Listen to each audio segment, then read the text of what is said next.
Welcome to విధ్వంసం files. ఓ రోజు Rajamahendravaram central jail బయట చాలా హడావుడిగా ఉంది. వందల సంఖ్యలో అక్కడ పోగైన వారు బస్తాలు బస్తాల పూలతో నిరీక్షిస్తున్నారు. కాసేపటికి వారి నిరీక్షణ ఫలించింది. జైలు నుంచి బయటకు వచ్చిన తమ నాయకుడికి వారు బ్రహ్మాండమైన రీతిలో స్వాగతం పలికారు. దారి పొడవున పూలవాన కురిపిస్తూ ఊరేగింపుగా కారులో తీసుకువెళ్లారు. గజమాలతో సత్కరించారు. సత్కార గ్రహీత కూడా పోయినంత పొడుగు చేతులు ఊపుతూ అభివాదం చేస్తూ అనుచరుల ఆనందంలో పాలు పంచుకున్నారు. 2022 డిసెంబర్ 14వ తేదీన జైలు నుంచి విడుదలైన ఆ వ్యక్తి పేరు అనంతబాబు. ఒక దళితుడిని చచ్చే వరకు దెబ్బలు కొట్టి అనంతరం ఆ శవాన్ని తానే స్వయంగా డోర్ డెలివరీ చేసిన ఘనుడు. వైసీపీ ఎమ్మెల్సీ కూడా అయిన అనంతబాబు బెయిల్పై విడుదలైనప్పుడు అనుచరుల నుంచి, పార్టీ కార్యకర్తల నుంచి లభించిన సత్కారమే మనం పైన చెప్పుకున్నది. అనంత సత్య ఉదయ్ భాస్కర్ అలియాస్ అనంతబాబు దగ్గర కారు డ్రైవర్గా పనిచేసిన 26 ఏళ్ల వీధి సుబ్రహ్మణ్యం దళితుడు. 2022 మే నెల 19వ తేదీ రాత్రి అనంతబాబు కబూరు చేసి సుబ్రహ్మణ్యం తన దగ్గరికి పిలిపించుకున్నారు. తెల్లవారుజామున తన కారులో సుబ్రహ్మణ్యం శవాన్ని అతని ఇంటికే తీసుకొచ్చి యాక్సిడెంట్లో చనిపోయాడని చెప్పి వెళ్ళిపోయారు. సుబ్రహ్మణ్యం శరీరంపై 32 తీవ్ర గాయాలున్నాయి. శరీరం లోపల కూడా గాయాలున్నట్టు పోస్టుమార్టంలో బయటపడింది.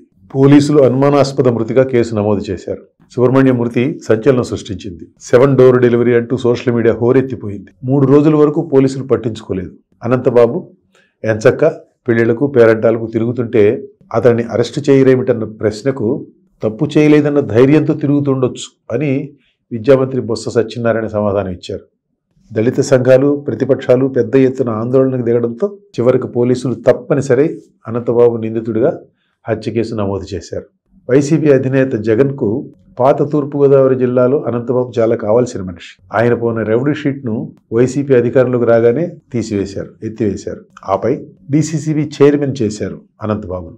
ఆ పదవీ కాలం ముగిసిపోగానే ఎమ్మెల్సీ పదవి కట్టబెట్టారు. తూర్పుగోదావరి ఏజెన్సీ ప్రాంతంలో అనంతబాబుకున్న ఘనత అంతా ఇంత కాదు. ఎంత ఘనత లేకపోతే రౌడీ షీట్ తెరుస్తారు?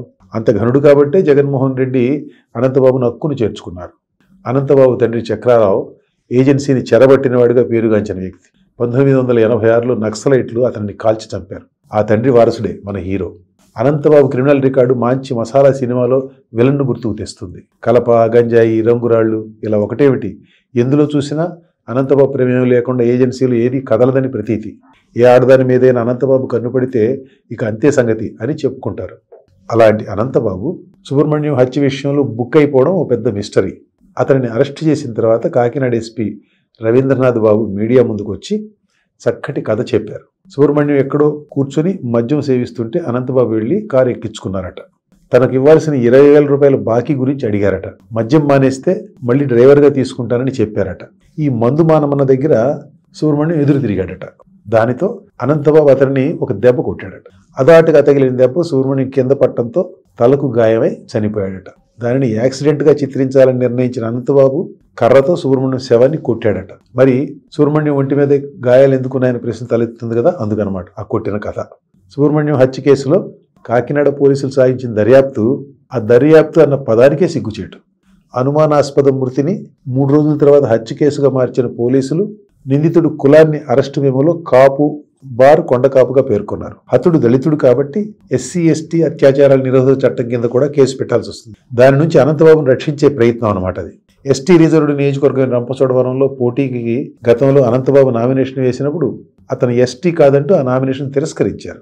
ఈ హత్య కేసు సందర్భంగా కూడా అనంతబాబు కాపు కులానికే చెందినవాడిని ఎంఆర్ఓ ధృవీకరించడంతో పోలీసుల యత్నం ఫలించలేదు. కాకినాడ ఎస్పీ గారు అల్లిన కథ ప్రకారమే చూసిన సుబ్రహ్మణ్యం హత్య తదనంతర పరిణామాలు ఒక్కడి వల్ల అయ్యే పనులు కావు. సుబ్రహ్మణ్యం హత్యలో ఇంకెవరి ప్రమేయం ఉందన్న దిశగా దర్యాప్తే జరగలేదు.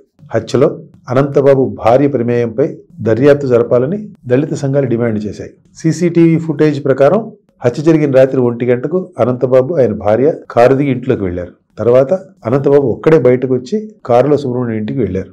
ఈ సాక్ష్యం ప్రకారం భార్యాభర్తలు ఇంటికి వచ్చినప్పుడు కారులో సుబ్రహ్మణ్యం మృతదేహం ఉందని, అంటే దానికి ముందు అతని హత్య కూడా అనంతబాబు భార్య సమక్షంలో జరిగి ఉండాలని బాధితుల తరపు న్యాయవాదులు వాదించారు. అయితే పోలీసులు అనంతబాబు భార్య జోలికే వెళ్లలేదు.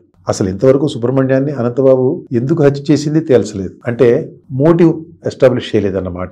మోటివ్ కింద అల్లిన కథను చిన్నపిల్లలు కూడా విశ్వసించరన్న సంగతి వారికి తెలుసు. అయితేనే కోర్టులో కేసు గెలవాలంటే కదా అసలు మోటివ్ కావాల్సింది. సుబ్రహ్మణ్యం హత్య కేసులో మోటివ్ కీలకం. దానికి సంబంధించి రకరకాల కథనాలు ప్రచారంలో ఉన్నాయి. పోలీసు దర్యాప్తు ఆ వైపుగా ఒక అడుగన్నా వేయలేదు. అసలు మోటివ్ని దాచటం లక్ష్యంగా పోలీసు దర్యాప్తు జరిగిందని అనుకోవచ్చు మనం. అనంతబాబుపై పకడ్బందీగా కేసు నడిపేందుకు కావాల్సిన టెక్ ఆధారాలు ఏవీ కూడా పోలీసులు సేకరించలేదు. దీన్ని బట్టి వారిపై ఎంత ఒత్తిడి ఉందో మనం అర్థం చేసుకోవచ్చు. పోలీసులు 90 రోజుల్లోగా ఛార్జ్షీట్ దాఖలు చేయలేదు కాబట్టి డిఫాల్ట్ బెయిల్ ఇవ్వాలని అనంతబాబు కింది కోర్టును, తర్వాత హైకోర్టును కోరారు. ప్రాథమిక ఛార్జ్షీట్ దాఖలైంది కాబట్టి అనంతబాబు డిఫాల్ట్ బెయిల్కు అర్హుడు కాదన్న బాధితుల తరపు లాయర్ల వాదన ఈ 2 చోట్ల నెగ్గింది, కింద హైకోర్టులోనూ కూడా. నిందితుడు సుప్రీంకోర్టును ఆశ్రయించాడు. అక్కడ బెయిల్ పిటిషన్ పెండింగ్లో ఉండగా ఇచ్చే మధ్యంతర బెయిల్ మంజూరు చేశారు.